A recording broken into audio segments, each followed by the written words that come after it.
आज हम लोग क्लास 10th का एक नया chapter metals and non metals शुरू करने जा रहे हैं। दोस्तों, इससे पहले मैंने बहुत सारे चैप्टर बना के रखे हुए हैं एनसीईआरटी क्लास 10th के।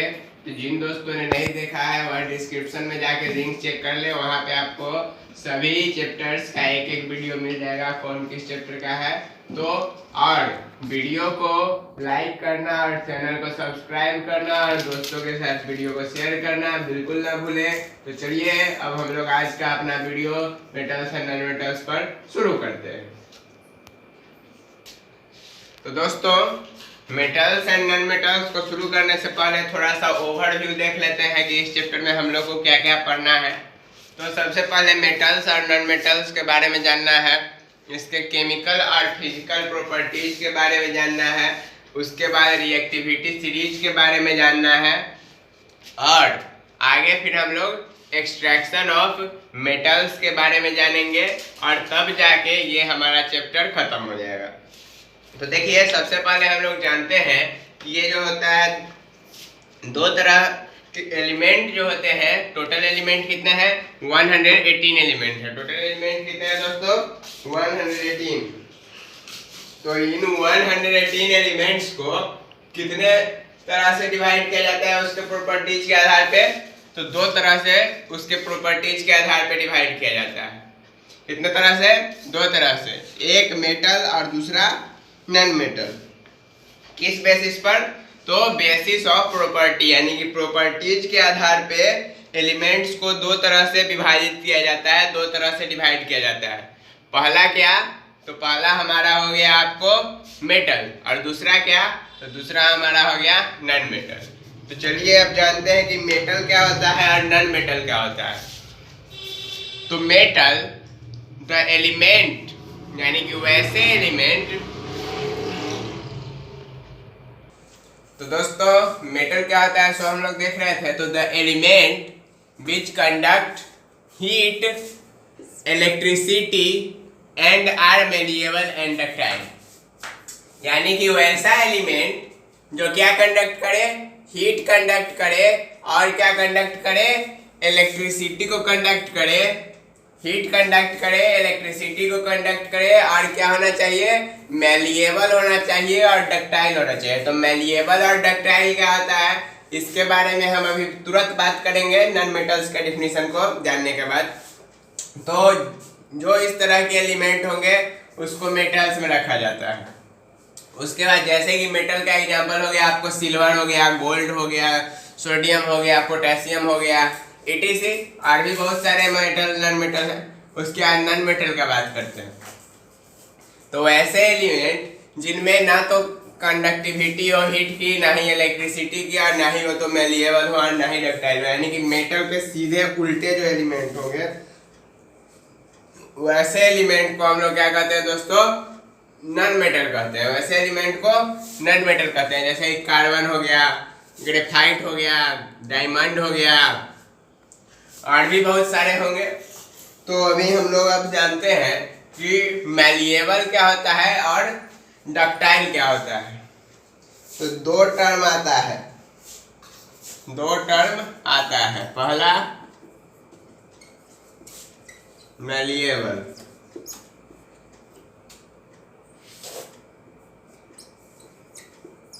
The element which can beaten with a hammer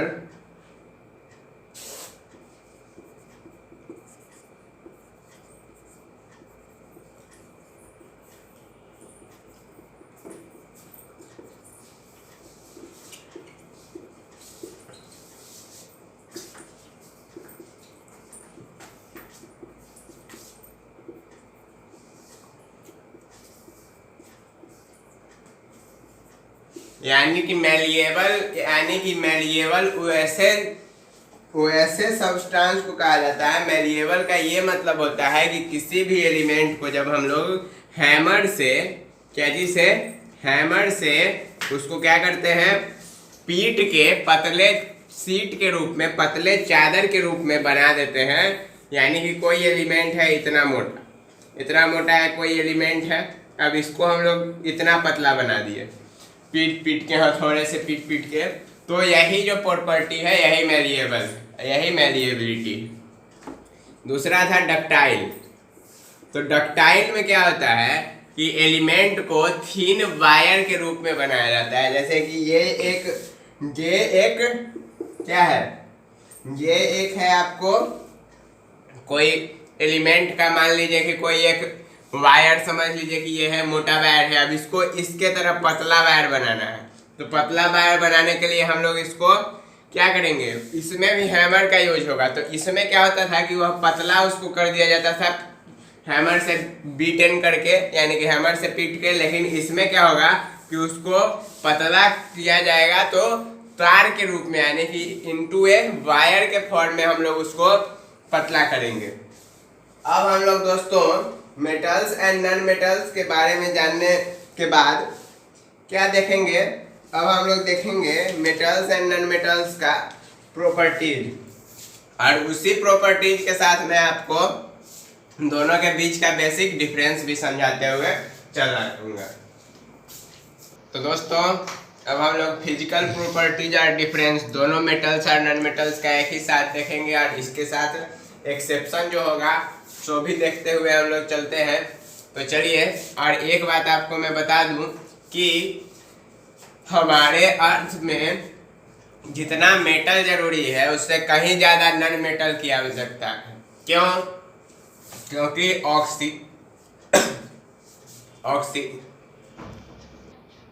तो दोस्तों मैं आपको बता रहा था कि मेटल्स के साथ साथ नॉन मेटल्स की आवश्यकता इसके लिए है क्योंकि जैसे कि ऑक्सीजन एक नॉन मेटल है, तो ऑक्सीजन यदि नहीं रहेगा तो क्या होगा कि ऑक्सीजन की कमी से आदमी भी जीवित नहीं रह पाएगा, यानी कि आदमी भी सरवाइव नहीं कर पाएगा। उसी तरह कार्बन है, तो कार्बन चूंकि ह्यूमन बॉडी जो पूरा बना हुआ है, ह्यूमन बॉडी वो पूरा कार्बन पर ही बेस्ड है, पूरा कार्बन से ही बना हुआ है। फिर जितने भी मटेरियल बने हुए हैं इन द लिविंग वर्ल्ड में सभी कार्बन पर ही बने हुए हैं, कार्बन पर ही बेस्ड है। तो इसी कारण से मेटल के साथ साथ नॉन मेटल भी जरूरी है, और ये भी कह सकते हैं हम लोग कि नॉन मेटल मेटल से ज़्यादा जरूरी है। तो ये तो बात थी मेटल और नॉन मेटल्स की, लेकिन अब हम लोग बात करते हैं उसके फिजिकल प्रॉपर्टीज और उसके डिफरेंसेस भी। तो देखिए पहला फिजिकल प्रॉपर्टीज क्या है, metals are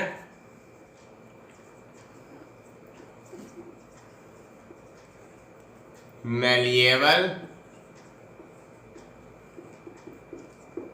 metals are malleable. यार इसको हम लोग लिख सकते हैं कि metals are malleable and ductile, metals are malleable and ductile. और इसमें क्या लिखेंगे, तो इसमें लिखेंगे non metals are neither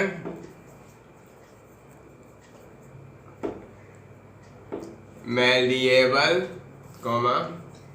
nor ductile.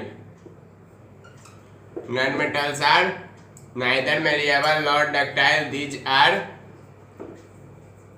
Brittle, these are. तो क्या कहा ये कि मेटल्स जो होते हैं वह मेलिएबल और डक्टाइल होते हैं। मेलिएबल का क्या मतलब होता है कि मेटल्स को थीन शीट में बदला जा सकता है, और डक्टाइल का मतलब कि मेटल्स को थीन वायर के रूप में भी चेंज किया जा सकता है। लेकिन नॉन मेटल्स ना तो मेलिएबल ही होते हैं ना ही डक्टाइल होते हैं, यानी कि ना ही तो इनको मतलब कि ना थीन शीट में चेंज कर सकते हैं और ना ही हम लोग इसको वायर के रूप में चेंज कर सकते हैं। ये क्या होते हैं, ब्रिटल होते हैं, यानी कि ये ब्रिटल का शुद्ध हिंदी होता है क्षणभंगुर। क्षणभंगुर का मतलब हुआ कि आसानी से जो सामान टूट जाए उसको हम लोग क्षणभंगुर कहते हैं। तो यानी कि नॉन मेटल जो है उसको हम लोग हैमर से कुछ भी नहीं कर सकते हैं, वो आसानी से टूट जाता है। तो अब इसका जो ये जो ब्रिटल कहा मैंने, ब्रिटल, तो इसका कुछ एक्सेप्शन भी होता है। एक्सेप्शन क्या होगा, तो जैसे कि आप ले लीजिए क्या नाम है आपका, डायमंड को। तो डायमंड एक बहुत ही हार्ड नॉन मेटल है। डायमंड क्या है, एक बहुत ही हार्ड नॉन मेटल है।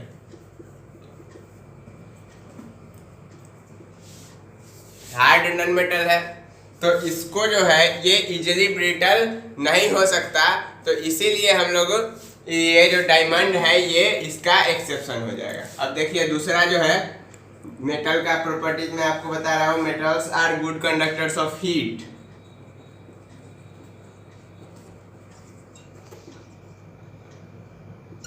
Metals are good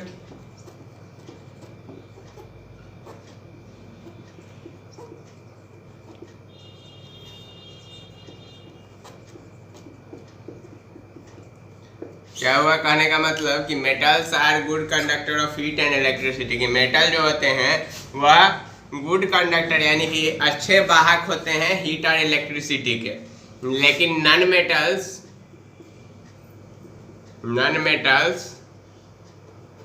are bad conductor of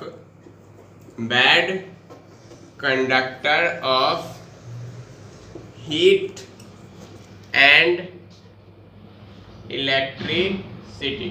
यानी कि नॉन मेटल जो होते हैं वह हीट एंड इलेक्ट्रिसिटी का बैड कंडक्टर होता है। लेकिन इसमें भी लेकिन है कि नॉन मेटल्स में इसका भी एक्सेप्शन है। इसका भी क्या है? एक्सेप्शन है। कौन एक्सेप्शन है? तो ये जो ग्रेफाइट है हमारा, ये हमारा एक्सेप्शन हो जाता है। ग्रेफाइट एक्सेप्शन हो जाता है क्योंकि ये एक नॉन मेटल होते हुए भी इलेक्ट्रिसिटी को ये कंडक्ट करता है, इलेक्ट्रिसिटी कंडक्ट करता है। जैसे कि मैं आपको ग्रेफाइट, आप पेंसिल का यूज करते हैं तो पेंसिल में भी ग्रेफाइट लगा हुआ होता है, तो आप यदि उसमें इलेक्ट्रिसिटी पास कराएंगे तो आपको उसका आभास हो जाएगा कि ये इलेक्ट्रिसिटी पास करता है या नहीं, आपको झटका लगेगा। लेकिन आप ये काम कीजिएगा नहीं, क्योंकि कभी कभी ग्रेफाइट बहुत ही हाईली कंडक्टिविटी शो करने लगता है, जिसके कारण आपको बहुत ही तेज झटका भी लग सकता है। ठीक है दोस्तों, तो इस बात का ध्यान रखिएगा। उसके बाद हमारा जो तीसरा प्रॉपर्टीज है मेटल का, वह क्या है कि मेटल आर लस्ट्रस। क्या है तीसरा प्रॉपर्टी?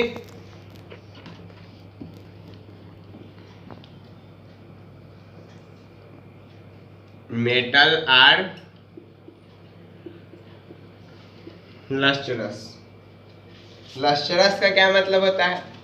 लस्ट्रस का मतलब होता है शाइनी। शाइनी यानी कि वैसे सब्सटेंस जो चमकते हैं, जैसे कि आपको गोल्ड हो गया।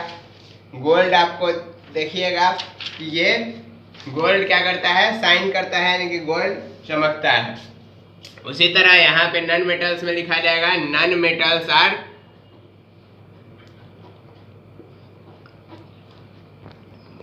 नॉट लस्ट्रस,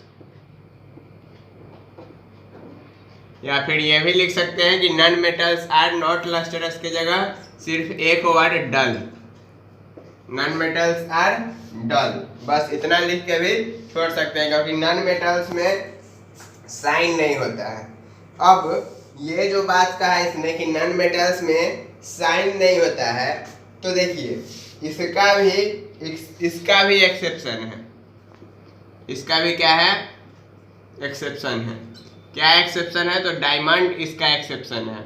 कैसे एक्सेप्शन है? तो डायमंड यानी कि हीरा जो होता है वह बहुत ही चमकदार वस्तु होती है, यानी कि वह बहुत शाइन करता है, और इसीलिए डायमंड जो है इसका एक्सेप्शन है। ठीक है दोस्तों, अब बात करते हैं चौथा पॉइंट क्या है हमारा? चौथा पॉइंट है मेटल्स आर जनरली हार्ड। क्या होता है?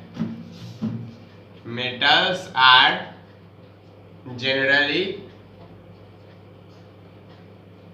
हार्ड, यानी कि मेटल्स जो होते हैं वह हार्ड होते हैं, लेकिन इसका एक्सेप्शन है। मेटल जो हार्ड होते हैं तो इसका एक्सेप्शन है। एक्सेप्शन क्या है? तो आपको एक्सेप्शन में आ जाता है सोडियम कॉमा पोटेशियम, यानी कि सोडियम और पोटेशियम दो ऐसे मेटल हैं जो कि हार्ड नहीं होते हैं, यानी कि ये जो है आसानी से हम लोग इसको चाकू से भी काट सकते हैं। ठीक है दोस्तों, इसको हम लोग चाकू से भी काट सकते हैं और इसके लिए ये हार्ड नहीं होता है। फिर आ जाता है इसमें जो है non metals are soft. Non metals are soft. तो नॉन मेटल्स जो सॉफ्ट होते हैं, तो जैसे कि कार्बन हो गया, उसके बाद ग्रेफाइट हो गया, ये सब तो सॉफ्ट होता है। लेकिन एक ऐसा भी नॉन मेटल है, दैट इज एक्सेप्शन जो है नॉन मेटल्स सॉफ्ट का, तो ये आपको फिर से डायमंड आ जाता है, क्योंकि diamond is a very hard substance. Diamond is a very hard substance that can not be easily cut by knife और एनीथिंग, यानी कि इसको आसानी चाकू से नहीं काटा जा सकता है। जैसे लोहा कहा जाता है कि लोहा लोहे को काटता है, उसी तरह हीरा हीरे को काटता है। कहने का मतलब ये हुआ कि डायमंड को हम लोग डायमंड कटर से ही काट सकते हैं, बाकी और किसी चीज से नहीं काटा जा सकता है इसको। उसके बाद अगला प्रॉपर्टीज देखते हैं। ये आपको मैं इसके लिए ऐसे दिखा रहा हूँ क्योंकि देखिए, यदि आपको प्रॉपर्टीज कहा जाए तो आप मेटल का यदि प्रॉपर्टीज कहा जाएगा तो इधर वाला जितना लिखना होगा सो लिख देंगे। यदि नॉन मेटल का कहा जाएगा तो इधर मैं जितना दिखाऊंगा सो आप लिख देंगे। और यदि दोनों के बीच का डिफरेंस कहा जाएगा तो ऐसे दिखा के और दोनों का लिख सकते हैं। तो इस तरह एक ही तीर से दो शिकार करेंगे हम लोग, कि दोनों का फिजिकल प्रॉपर्टीज भी हो गया, दोनों के बीच का डिफरेंस भी हो गया। चलिए पांचवें प्रॉपर्टी की तरफ चलते हैं। Metals are strong. Metals are strong. तो भाई मेटल जो स्ट्रॉन्ग होते हैं, तो ये बात तो ठीक है, लेकिन इसमें भी एक्सेप्शन आ जाता है सोडियम और पोटेशियम का ही, क्योंकि सोडियम और पोटेशियम मेटल जो होते हैं वह स्ट्रॉन्ग नहीं होते हैं। क्यों नहीं होते हैं? क्योंकि ये इजिली नाइफ से काटे जा सकते हैं, इसके लिए ये स्ट्रॉन्ग नहीं होते। ठीक है, उसके बाद इसमें आ जाते हैं तो non metal are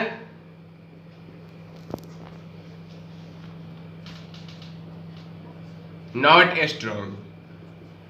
non metal strong नहीं होते हैं। क्यों नहीं होते हैं? क्योंकि नॉन मेटल्स आर ब्रिटल, यानी कि नॉन मेटल क्या होते हैं? ब्रिटल होते हैं। तो जब ब्रिटल होंगे तो स्ट्रॉन्ग होने का कोई सवाल ही नहीं उठता है, तो इसीलिए non metals are not strong. ये पांचवा पॉइंट हो गया। अब हम लोग छठे पॉइंट की तरफ चलते हैं। छठा पॉइंट हमारा ये है, metals have high densities. Metals have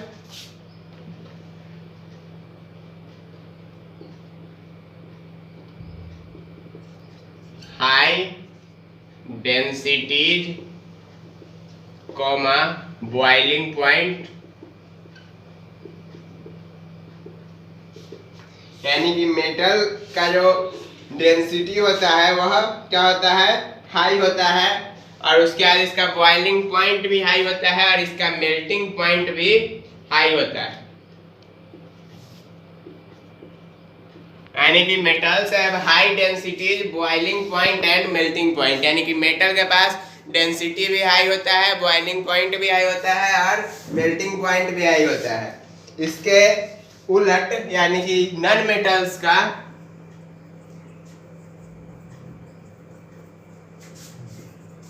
low densities, low density होता है, उसी तरह बॉइलिंग पॉइंट भी लो होता है एंड मेल्टिंग पॉइंट भी लो होता है।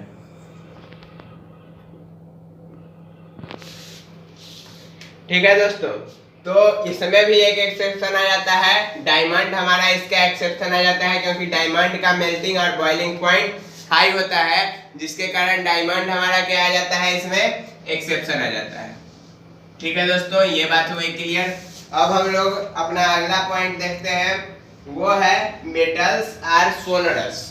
क्या है? मेटल्स आर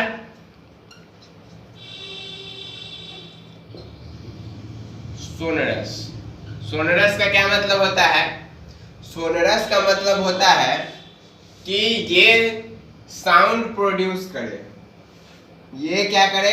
साउंड प्रोड्यूस करे। जैसे ही किसी ऑब्जेक्ट पे मैं फेंक के मारूं उसको, या फिर उसको मतलब कि साउंड कब प्रोड्यूस होता है? जब दो ऑब्जेक्ट के बीच में क्या होता है? घर्षण होता है, तब साउंड प्रोड्यूस होता है। लेकिन ये जो है सोनरस, सोनरस का मतलब ये हो गया, सोनरस का मतलब ये हो गया कि यदि कोई मेटल यदि किसी भी चीज, जैसे कि मंदिर की घंटी, तो मंदिर की घंटी को आप देखते होंगे तो वहां पर आपको दिखता होगा कि जब हम लोग घंटी बजाते हैं तो वह टन आवाज करता है। तो घंटी बजा के जो आवाज निकलता है तो ये बात हमें साबित करता है कि मेटल्स क्या होते हैं, सोनरस होते हैं। इसी प्रकार इसके उलट नॉन मेटल्स क्या होते हैं, आर नॉट सोनरस, यानी कि नॉन मेटल्स सोनरस नहीं होते हैं।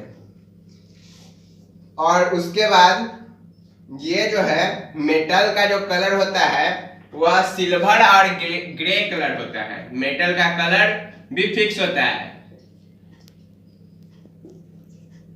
सिल्वर और ग्रे, सिल्वर एंड ग्रे। और नॉन मेटल्स का कोई कलर फिक्सेशन नहीं होता है, यानी कि नॉन मेटल्स हैव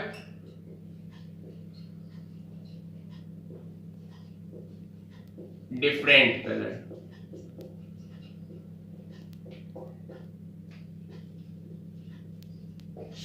तो ये बातें थी मेटल्स की प्रॉपर्टीज और ये थी नॉन मेटल्स की प्रॉपर्टीज और ये था दोनों के बीच का डिफरेंस। अब आपके मन में एक सवाल उठ रहा होगा कि यहाँ पर डायमंड जो है वह बहुत ज्यादा एक्सेप्शन में आया है, जैसे कि मेल्टिंग पॉइंट का ले ले, स्ट्रॉन्गर का ले ले, सॉफ्ट का ले ले, फिर लस्टरस का ले ले, उसी तरह डक्टाइल का ले ले, यानी कि ब्रिटल प्रॉपर्टी का ले ले। तो यहाँ पे बहुतों जगह आपको डायमंड जो है वह एक्सेप्शन में आया है। तो अब डायमंड को हम लोग नॉन मेटल में क्यों रखे हुए हैं, डायमंड को हम लोग मेटल में क्यों नहीं ट्रांसफर कर दिए?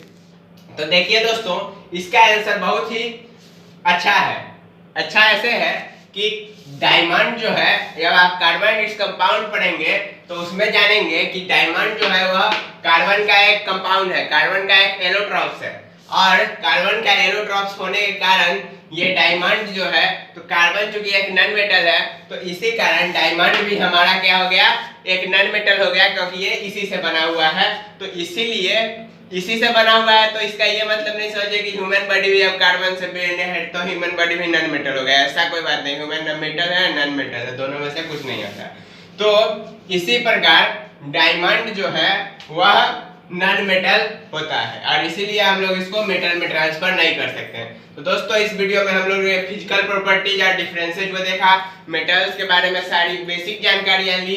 अब हम लोग मिलते हैं अगले वीडियो में, जिसमें मैं आपको बताऊंगा chemical properties of metals and non metals, यानी कि मेटल्स एंड नॉन मेटल्स के बारे में केमिकल और फिजिकल प्रॉपर्टीज के बारे में जानेंगे। तो दोस्तों, आज के लिए बस इतना ही, फिर मिलते हैं अगले वीडियो में। और वीडियो को लाइक कीजिएगा, शेयर कीजिएगा, कमेंट कीजिएगा और चैनल को सब्सक्राइब करना नहीं भूलिएगा। धन्यवाद।